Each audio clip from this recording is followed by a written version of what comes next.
Hello everyone, welcome to chapter 184 on my RLDR Custom Creations YouTube channel. It is the weekend edition and I had plans for a video. I was getting stuff out for it. I was going to make it and then I changed my mind. So if you want to see what I'm going to do today, and this should be a bit of a hint, all you have to do is stay tuned.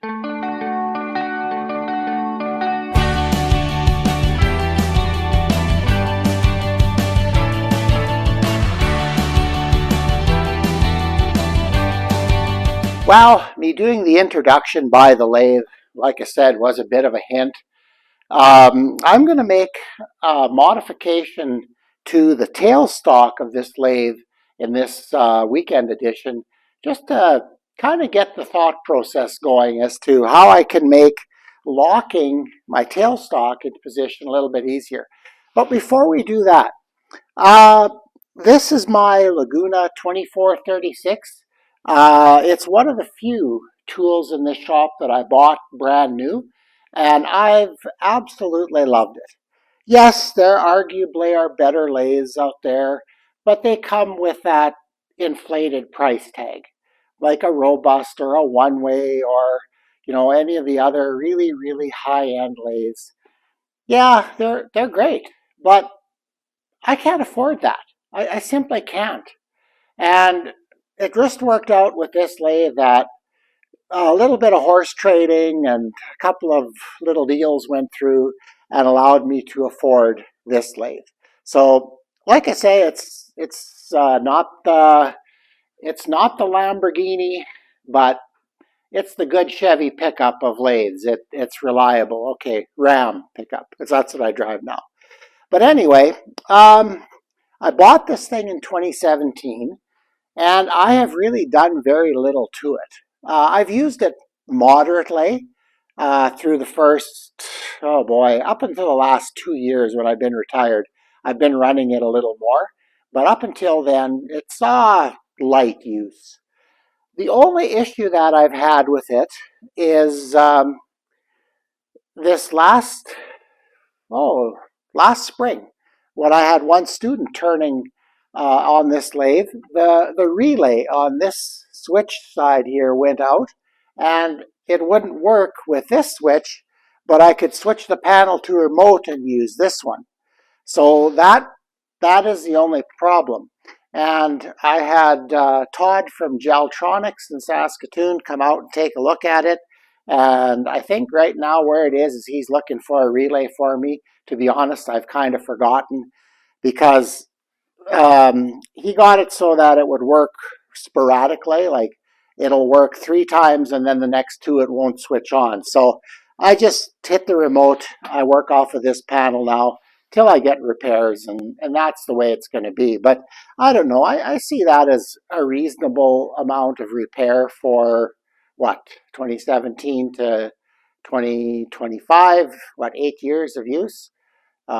Yeah, so that's reasonable. But there are a couple of things about this lathe that I don't like. And I mean, that's that way with any piece of equipment. So one of the things that I do like that leads to something I don't like is I really like this remote switch panel here. I like it. It's handy, it's useful. I don't have a magnet with a big cord hanging onto it that I can trip up. It's all on the back side here, and it's out of the way. So that I like. I like this switch panel here. It works great. But what I don't like is this arm here. And okay, I had to reshoot this section of video. So I already made the change. The handle was here, and it was really awkward to reach around to loosen the tailstock and to slide it back and forth. And that was a real problem. So I thought, and I came up with an idea last year that I think would have worked. Well, now you're going to see the idea of what I did. I just simply switched the handle from this side to the operator side, which is really easy to do. But one idea I had was extending the handle, and it would have involved a little bit of machining and a little bit of thread cutting, but it's quite a bit of work, and it just, I knew that it would just end up on that big list of projects that I just really don't have time for, but maybe someday I should get to, and I wouldn't have got it done. So the other day when I was looking at this lathe again, trying to figure out what would be the best way to deal with this, I thought, okay, I know nobody does it, and I don't know why, but why couldn't I just move that handle to the operator side, and then I can just use both hands. I don't have to hit anything with the heel of my hand like I do with my little student lathes. And I thought, why not? So what I did, and I'll show you it in the upcoming part of the video, is I simply swapped the handle around, or the lever, and I'm going to try it on the operator side for a while. And I think I've thought this through fairly well, but I'm going to use it. And that's where you always find out whether there's still issues, if you try something and you use it for a while. So I wouldn't necessarily say this is the definitive how-to video yet, but we're working towards it. And this is just a step along that pathway. So hang on, we'll be into it in a second. Okay, we're snuggled in a little closer here.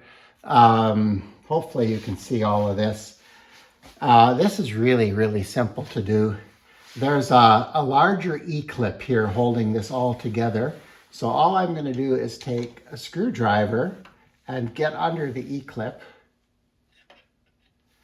and lift it off. Oh, come on. There we go. You want to make sure you don't lose that. So I'm just going to put it in here for now so I don't lose it. And then, and this might be better from the other side, but all you do, hopefully you can see this, I'll show you when I put it back in, is slide the handle out. I like to do this slowly. There we go. Okay, you'll notice there's a keyway in here, and in the part, the big washer and the bolt that keep it adjusted to the bed and clamp it on when you turn this, there's a keyway in there as well. And the only tricky part to doing this is getting that keyway lined up. So what I'm going to do is I'm actually going to lubricate this a little bit. While I have it apart, I may as well do that. And then I'll move you to the other side and we'll finish this off. Fairly quick job. Well, here it is. Off camera, I sprayed some lithium lubricant on it to make it a little easier to go back and forth. Remember the keyway in here, that's really important. And I can see that keyway. If it comes out, I had a long screwdriver here it is, and I just fiddle it into position. So what I'm going to do is I'm just going to gently, first of all, make sure I know where that keyway is, and then I'm going to gently push this in.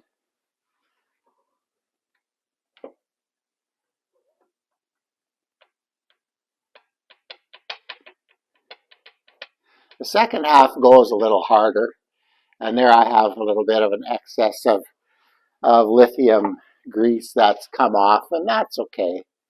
That's going to all be fine. Okay. Now the back side, there really isn't much to do. All I have to do is pop this E-clip back on. And I don't know if I'm going to bother taking you around to show you that, because it's another camera setup that I don't think really helps me a whole lot. So I will be right back here fairly quickly.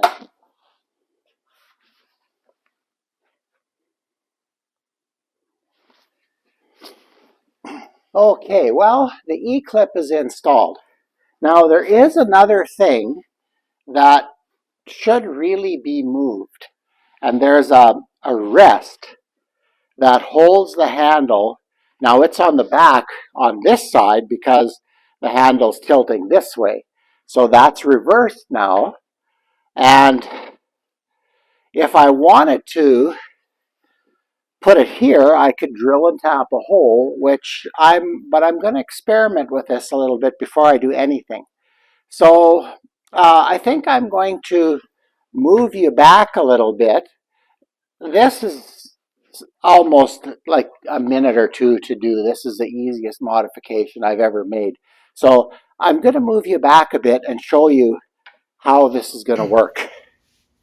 Okay, well, it's all back together. That took all of about a minute to do. And the handle is now on the banjo side of the lathe. So, yeah, am I going to have competing handles here? If I'm careful, no. But I'm not 100% sure this is going to be my final fix for this yet, but I'm going to try this. Because what I like about it is I don't have to reach around, I don't have to change my switch, which I like, and I can just go like that. And that's way tighter than I got it before when I'd have to reach around and try to hit it with my hand. And I always joke with my students that, because when I lock those little Jet and Delta tailstocks in, I give it a good slam with the palm of my hand. And my logic for that is they kind of look at me and I said, hey, if I use a hammer or I teach you to use a hammer, somebody's going to hit it too far and they're going to break these things and you can't get parts for them. I said, I know when the pain is right that the torque is right. So, but using my lathe, I don't want to do that. So this works. Oops, going okay this way. Sorry. See how tight I got that? Just gave it a little push and then I can pull it. And it's a little easier if I'm standing up. The way I'm shooting this, I can't get my camera far enough back to get in, so I'm using a chair. But the other way, see, there's no handle conflicts there, and it works really good. So, yeah, I'm sure that when other people turn on my lathe, they'll wonder what the heck is going on here. But you know what? I'm going to give this a try and see if I like it better. I didn't change anything. This can go back to stock in a minute and go, and no harm, no foul. So this is, I think, going to be a good way to do it. If maybe you've thought of something that I haven't, like why this handle is never on the operator side of the lathe, please let me know. I'd love to hear. I know that Powermatics is back here. I think that would be a really good system. I like that idea that, you're free and clear. You don't have to reach around to the back. So anyway, yeah, if you know why lathes are not done this way, and I've created some kind of a heinous crime in the safety of lathes, then tell me in the comments. Okay, I'd really like to know, because I don't think I'm creating a safety issue here, but I'm going to use it like this and I'm going to find out. So anyway, that is about all I wanted to show you today. The nice thing about these lathes built the way they are, this was such an easy change to make that I can try it. And like I say, if I don't like it, I switch it back in a minute or so. No big deal. But right now, my first impression of this is pretty positive. So like I said, if you can think of something why this shouldn't happen, please let me know. I'd sure like to start that discussion. That's basically it for the weekend edition. I was going to show you something I did with my scroll saw, how I modified parts for that, but that'll probably be the weekly edition next week. So anyway, it's always nice to have that one extra topic in the bag.